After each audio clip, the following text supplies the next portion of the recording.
Greetings and salutations. I'm Jay Bird, and welcome to Classroom Film Strip Classics. Today's episode is Are We Still Going to the Movies? Directed and co-written by Tom Lazarus, with a special guest appearance. The film strip begins with a teenage couple out for a picnic in the woods. Dana, the girl, wants to have a fun romantic picnic, but Jack, the boy, has other things on his mind. His raging hormones override his sensible thinking and tries to light Dana's fire. Dana tells Jack that she just wants to have a fun picnic and he needs to stop thinking with his other head.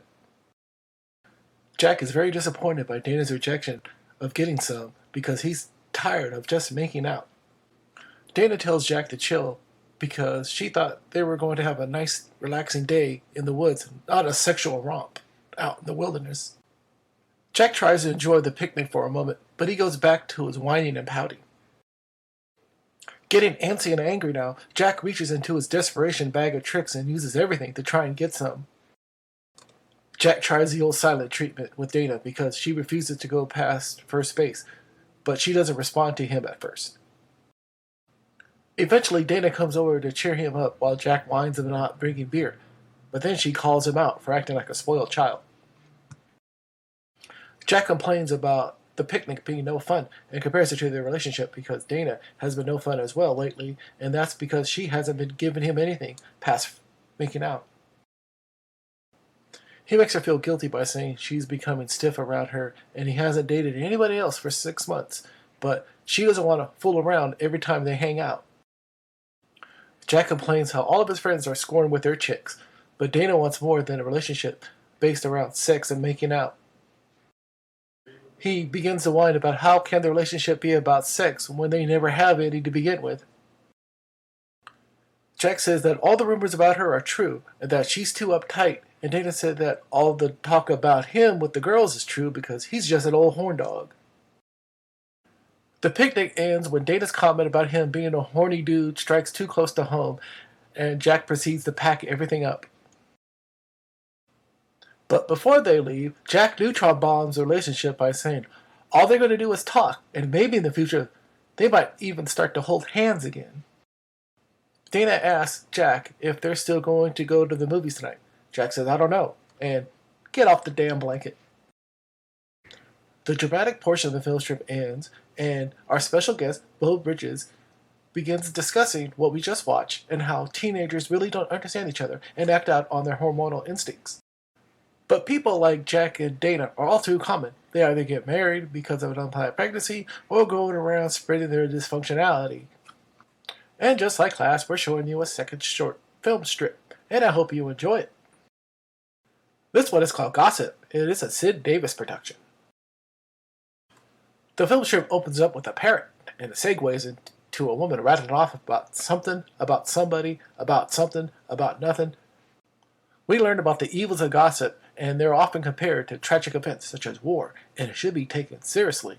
Well, according to the narrator, of course. The narrator says that not only women gossip, but they keep showing women and comparing them to parrots for some reason. After totally burying women in the opening segment, we move on to a high school where a girl named Jean has to transfer to another school because of all the school gossip surrounding her. Jean's family owns a store where she works part-time and makes some new friends at school when her artwork wins a prize and is displayed in the lobby.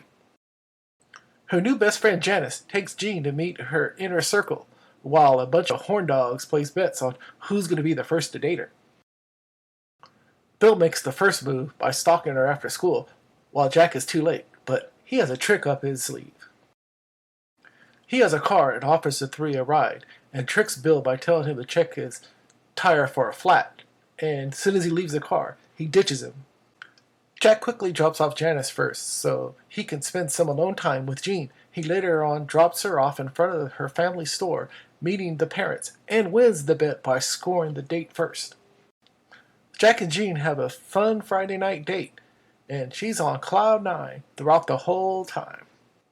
Unfortunately, the date ends on a sour note when Jack tries to make out with Jean, who slaps him for being fresh. She should have told Pops, who would have definitely kicked his ass. To get even with Jean, Jack told the boys about how hot his date was, and Jean was a total freak, and then Bill told the others, embellishing the story, adding further, more juicy details. Christine overheard Bill and the boys and told her inner circle of friends the hot gossip about Jack and Jean's freaky first date, and the news spread like wildfire.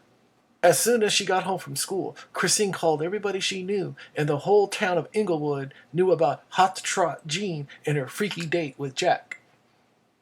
The next day, in one final act of insult and outrage, Christine yanks down Jean's prize-winning artwork that was hanging in the school lobby. Jean was wondering why everyone was shunning her. Even her best friend Janice wanted nothing to do with her. Nobody wanted anything to do with Janice anymore. One day, she was the hot new girl in town, and a week later, she became the invisible one.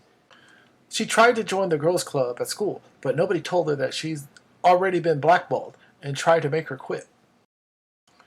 They gave her a crazy-ass scavenger hunt list filled with incredibly hard-to-find items, but she shocked them all by obtaining them.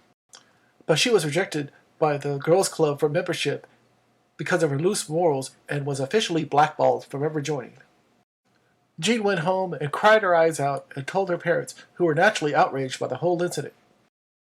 The very next day, the family insisted that she be moved to another school, but the principal tried one last tactic to bring the gossip monger to his office and quash it once and for all.